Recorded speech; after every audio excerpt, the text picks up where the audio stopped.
కశ్యప మహర్షి యొక్క మానస పుత్రిక మానసాదేవి సిద్ధ యోగిని.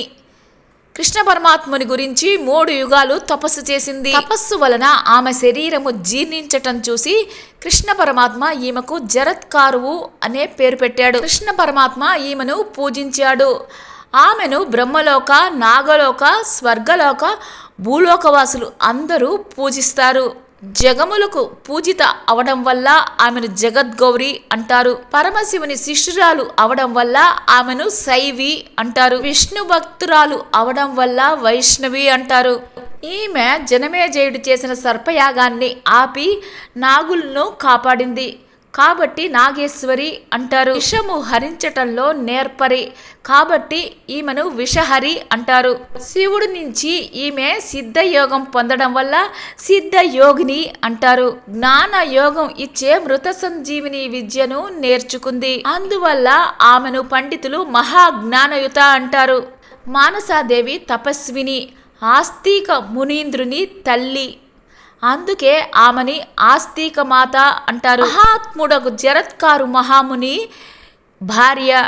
నాగభయం తొలగాలంటే జరత్కారుని ప్రియురాలు జరత్కారు, జగద్గౌరి, మానస, సిద్ధయోగిని, వైష్ణవి, నాగభగిని, శైవి, నాగేశ్వరి, జరత్కారు ప్రియ, ఆస్తిక మాత, విషహర, మహాజ్ఞానయుత, విశ్వపూజితాదేవి అనే నామాలను చదవాలి. ఈ పేర్లతో పూజించటం వల్ల నాగభయం ఉండదు. అంతేకాదు వంశము వృద్ధి చెందుతుంది. ఈ నామాలను నిత్యం చదివితే వారిని చూసి పాములు పారిపోతాయి. దీనిని 10 లక్షలు జపిస్తే నరులకు స్తోత్ర సిద్ధి కలుగుతుంది. స్తోత్ర సిద్ధి పొందిన వారు విషము తాగడానికి కూడా సమర్థులవుతారు. వారు నాగవాహనుడు అవుతారు, మహాసిద్ధులు అవుతారు. మానసాదేవి ద్వాదశాక్షర మంత్రము కళ్యాణప్రదము. ఓం హ్రీం శ్రీం క్లీం ఐం మానసాదేవ్యై స్వాహ అనే మంత్రాన్ని జపించాలి. మంత్రాన్ని జపిస్తే సిద్ధ పురుషులు అవుతారు. వారికి విషం కూడా అమృతం అవుతుంది. పూర్వం భూలోకవాసులు నాగభయంతో కశ్యప మహామునిని శరణు పొందారు. కశ్యపుడు బీజాక్షరాలతోటి మంత్రాలను సృష్టించాడు.